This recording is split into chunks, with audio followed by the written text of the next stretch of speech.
Salam jumpa kembali saudara-saudariku yang terkasih dalam Tuhan kita Yesus Kristus. Salam sejahtera untuk kita semua. Berkat Allah yang Maha Kuasa senantiasa menyertai kita. Marilah kita mendengarkan dan merenungkan bacaan-bacaan kitab suci hari Selasa tanggal 10 Mei tahun 2022.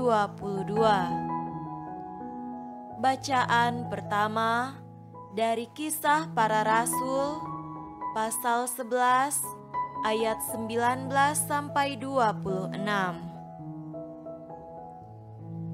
Sementara itu banyak saudara-saudara telah tersebar karena penganiayaan yang timbul sesudah Stefanus dihukum mati.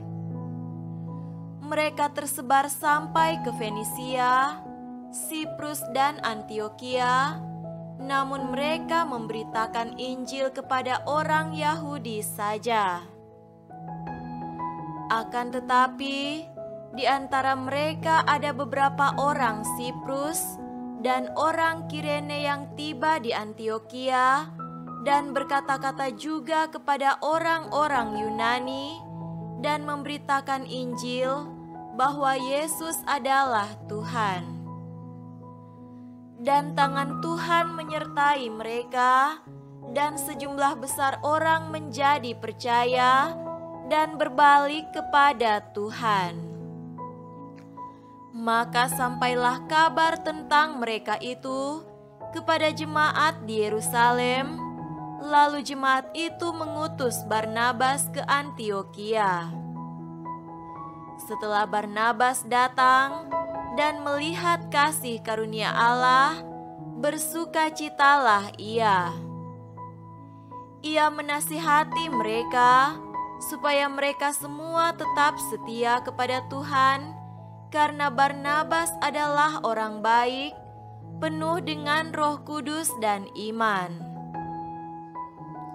Sejumlah orang dibawa kepada Tuhan.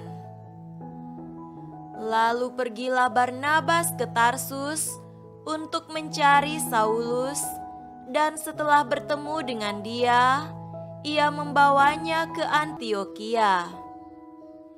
Mereka tinggal bersama-sama dengan jemaat itu 1 tahun lamanya sambil mengajar banyak orang. Di Antiokhia-lah murid-murid itu untuk pertama kalinya disebut Kristen. Demikianlah sabda Tuhan. Syukur kepada Allah.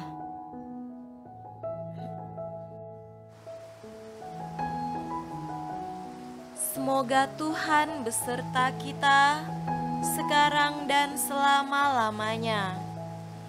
Inilah Injil suci menurut Yohanes. Dimuliakanlah Tuhan. Injil Yohanes pasal 10 ayat 22 sampai 30. Tidak lama kemudian tibalah hari raya pentahbisan Bait Allah di Yerusalem. Ketika itu musim dingin. Dan Yesus berjalan-jalan di Bait Allah di serambi Salomo. Maka orang-orang Yahudi mengelilingi dia dan berkata kepadanya, "Berapa lama lagi engkau membiarkan kami hidup dalam kebimbangan?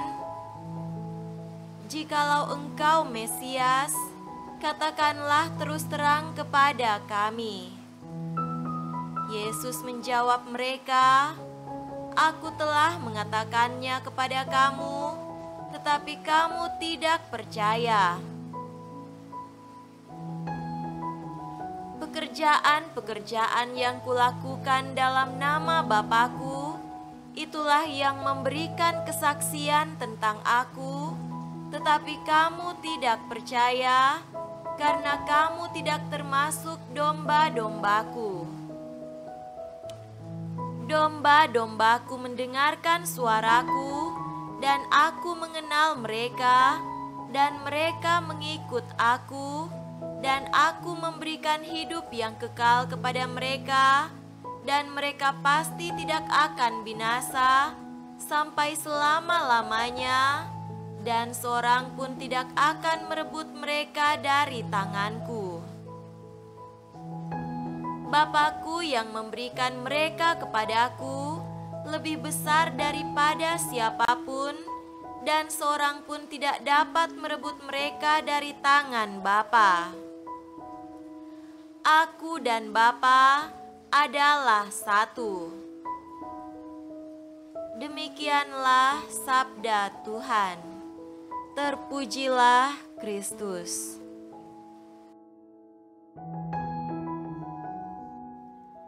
Saudara-saudariku yang terkasih dalam Tuhan kita Yesus Kristus, tema renungan kita pada hari ini adalah: apakah Mesias yang menggembalakan domba? Apakah Yesus adalah Mesias? Pertanyaan itu mengemuka dari permintaan orang-orang Yahudi di Bait Allah agar Yesus menyatakan dengan jelas dan tegas jika Ia adalah Mesias.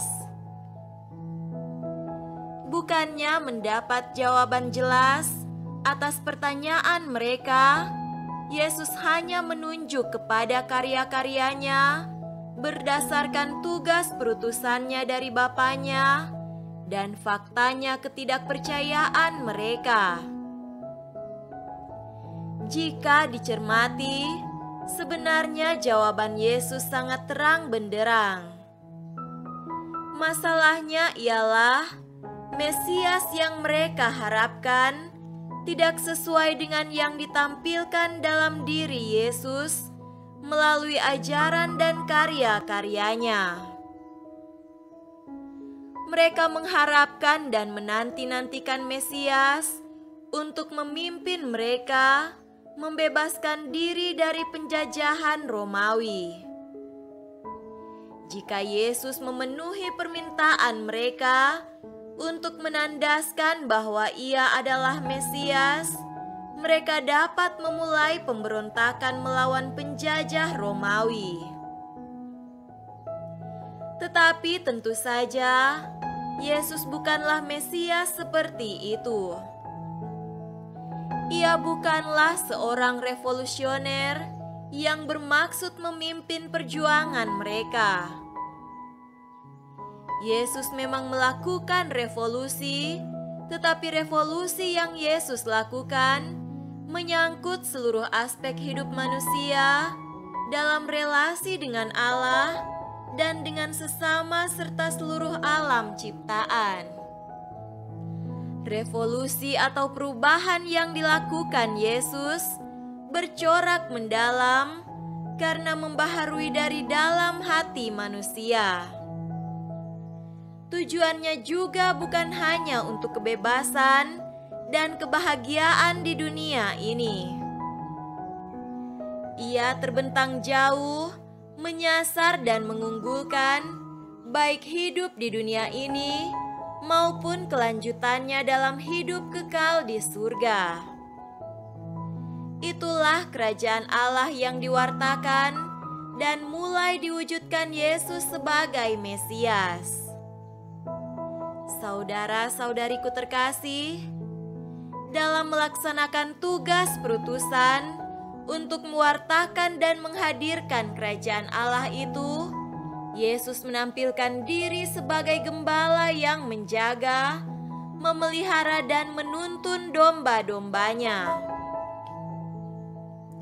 Domba-dombanya itu gampang dikenal karena 3 sifat ini, yakni mendengarkan suara Yesus, dikenal olehnya, serta mengikutinya.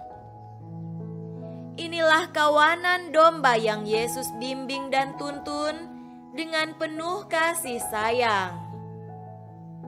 Apapun yang terjadi, Ia tetap bersama kawanan domba ini, merahmatinya, menjaga dan menuntunnya sampai kekal, sebagaimana Ia dan Bapa adalah satu dalam keabadian.